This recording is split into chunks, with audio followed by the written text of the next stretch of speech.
Naruto के भीतर seal कर दिया। लेकिन इस बार कुछ अलग हुआ। जैसे ही मुहर लगी, शिशु नारुतो की आंखें लाल चमक उठी। उसके छोटे से शरीर से नाइन टेल्स की चक्र लपटें फूट पड़ी। वह रोया नहीं, बल्कि गरजा। क्षण भर के लिए खुद कुरामा भी चौंक गया। कुशीना और मिनातो मुस्कुराए। हमारा बेटा सिर्फ जिंचुरिकी नहीं, बल्कि इस पावर का असली वारिस है। और फिर वे दोनों हमेशा के लिए चले गए।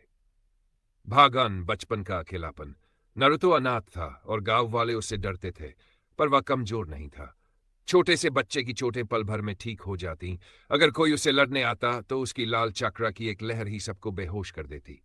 लोग फुसफुसाते, वह लड़का इंसान नहीं, खुद नाइन टेल्स है। लेकिन नारुतो नहीं समझता था। वह तो बस दोस्त चाहता था। उसकी पावर जितनी बढ़ती गई, उतना ही लोग उससे दूर होते गए। भागदू एकेडमी की राइवलरी। एकेडमी में उसकी पावर सबको चौंका देती। सासुके, जो हमेशा सबसे आगे रहता था, अब खुद को पीछे पाता। जब नारुतो ने साधारण मुक्के से लकड़ी का पुतला चकनाचूर कर दिया, सासुके के भीतर जलन की आग भड़क उठी। साकुरा अब उसे बेवकूफ नहीं कहती थी, बल्कि मन ही मन डरती थी। इरुका भी सोच में पड़ जाते, क्या ये बच्चा एक दिन इस पावर पर काबू रख पाएगा। फिर भी नारुतो हंसता, शरारतें करता और कहता, मैं होकागे बनूंगा। भाग 3।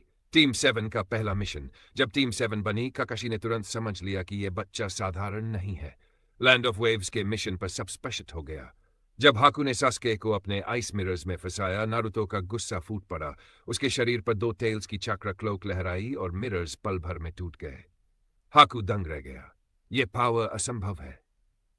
यहां तक कि काकाशी भी सोचने लगा, यह मुझसे भी आगे निकल सकता है। जबूजा ने धीमे स्वर में कहा, यह लड़का किसी भी शिनोबी से बड़ा मॉन्स्टर है। भाग 4। चूनिन एग्जाम। चूनिन एग्जाम में उसका डर सबके मन में था। फॉरेस्ट ऑफ डेथ में जब ओरोचिमारू ने हमला किया, नारुतो आगे आया। लाल आंखें, जलती चक्र, धरती कांपने लगी। ओरोचिमारू ने हंसते हुए शुरुआत की, लेकिन जब नारुतो का एक वार जमीन को फाड़ गया, उसकी मुस्कान गायब हो गई। यह बड़ा उचीहा जितना खतरनाक हो सकता है, कहते हुए वह पीछे हट गया। फाइनल में नेजी के सामने नारुतो ने बार बार उसके जेंटल फिस्ट वार झेले, लेकिन हर चोट तुरंत भर गई। जब नारुतो की एक मुट्ठी से अरीना फट पड़ा, नेजी ने पहली बार माना, किस्मत कुछ भी नहीं, पावर सब कुछ है। भाग 22। अकात्सुकी का डर। नारुतो की चर्चा दूर दूर तक फैल गई। अकात्सुकी उसकी पावर पर विचार करने लगी, लेकिन इताची ने चेतावनी दी, तुम लोग एक जिंचुरिकी से नहीं लड़ रहे। वह खुद नाइन टेल्स है, इंसानी रूप में। अगर जल्दबाजी की तो रिनेगन भी उसे रोक नहीं पाएगा। पहली बार अकात्सुकी ने अपने मिशन पर संदेह किया। भाग 6। आखिरी फाइट। साल गुजर गए। नारुतो और भी ताकतवर हुआ और सासुके और भी ईर्ष्यालु। अंततः वे वैली ऑफ द एंड में आमने सामने खड़े हुए। सासुके इटर्नल मंजेक्यो शेरिंगन और विशाल सुजनु के साथ। नारुतो पूरे खुरामा अवतार में, जो सुजनु से भी बड़ा था। उनकी टक्कर से धरती कांप उठी, नदियां बौट गई, आसमान चीर गया। लेकिन इस गर्जना के बीच नारुतो की आवाज गूंजी, मैं इस पावर का इस्तेमाल विनाश के लिए नहीं करूंगा सासुके। मैं इसे सबकी रक्षा के लिए करूंगा, यहां तक कि तुम्हारी भी। फाइट का अंत हार जीत से नहीं, बल्कि थकावट से हुआ।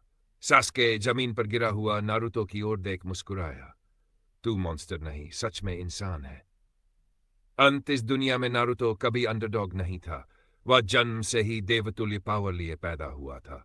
लेकिन उसका असली संघर्ष पावर पाने का नहीं था, बल्कि यह साबित करने का था कि इतना बड़ा मॉन्स्टर भी इंसान बनकर जी सकता है। और एक दिन वही लड़का होकागे बना, सिर्फ कोनोहा का रक्षक नहीं, बल्कि इंसानों और टेल्ड बीस्ट्स के बीच सेतु। होकागे का दौर। नारुतो आखिरकार होकागी बन गया। लेकिन इस दुनिया का होकागे वैसा नहीं था जैसा हम जानते हैं, क्योंकि नारुतो की पावर इतनी ज्यादा थी कि कोई भी दुश्मन सीधे कोनोहा पर हमला करने की हिम्मत नहीं करता था। गांव वाले जो पहले उससे डरते थे, अब गर्व से कहते, वह हमारा होकागे है, जो अकेले ही किसी भी शिनोबी अलायंस से ज्यादा ताकतवर है। नारुतो का शासन सिर्फ कोनोहा तक सीमित नहीं रहा। क्लाउड, मिस्ट और सैंड के लोग भी उसकी मदद मांगने लगे। नारुतो धीरे धीरे दुनिया का लीडर बन गया। भागा खट। अकात्सुकी की वापसी। लेकिन अकात्सुकी खत्म नहीं हुई थी। ओबितो और मदारा जैसे मास्टरमाइंड अभी भी छिपे थे। नारुतो की अपार पावर से उन्हें सीधे लड़ने की हिम्मत नहीं थी, इसलिए उन्होंने एक और योजना बनाई। अगर नारुतो को हराना है तो उसकी इंसानियत को तोड़ना होगा। मादारा ने अपनी निगाहें कुरामा पर गड़ा दी। नाइन टेल्स की पावर नारुतो के हाथ में रहने का मतलब है कि वह देवता बन सकता है, लेकिन अगर वही पावर हमारे हाथ लग गई तो दुनिया घुटनों पर होगी। भागना इस नई चुनौतियां। नारुतो अब सिर्फ होकागे नहीं था, बल्कि एक पिता भी बन चुका था। बोरुतो और हिमावारी उसकी दुनिया थे। मदारा ने इसी का फायदा उठाने की कोशिश की।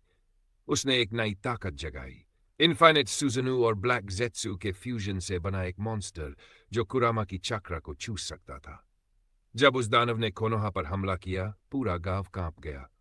नारुतो ने पहली बार महसूस किया कि उसकी पावर से भी बड़ी कोई परीक्षा आने वाली है। भाग दे। नारुतो और कुरामा का रिश्ता। कुरामा, जो पहले नारुतो से नफरत करता था, अब उसका सच्चा साथी बन चुका था। उसने कहा, नारुतो, याद रख, ये लड़ाई सिर्फ मेरी या तेरी नहीं है, ये हमारी लड़ाई है। नारुतो और कुरामा पूरी तरह सिंक्रोनाइज हो गए। उनकी चक्रा मिलकर इतनी विशाल हो गई कि आसमान पर दूसरी सूरज जैसी चमक दिखाई देने लगी। दुनिया के हर कोने में शिनोबी इस पावर को महसूस कर सकते थे। भाग्य 11, आखिरी एंड फाइट। नारुतो और मदारा आमने सामने खड़े हुए। मदारा, रिनिगन, इटर्नल मैंचक्यो शैरिंगन और अपनी नई फ्यूजन पावर के साथ। नारुतो पूर्ण कुरामा अवतार और सेज ऑफ सिक्स पाथ्स की एनर्जी के साथ। लड़ाई शुरू हुई। धरती फटने लगी, समुद्र उफनने लगे, आकाश बिजली से भर गया। मदारा हंसते हुए बोला, तू सोचता है कि सिर्फ पावर से दुनिया बदल जाएगी? तेरा अंत यही है, नारुतो। नारुतो ने दहाड़ कर जवाब दिया, नहीं मदारा, मेरी पावर विनाश के लिए नहीं है, यह पावर दोस्ती, परिवार और शांति के लिए है। फिर दोनों ने अपनी सबसे बड़ी अटैक्स छोड़ी।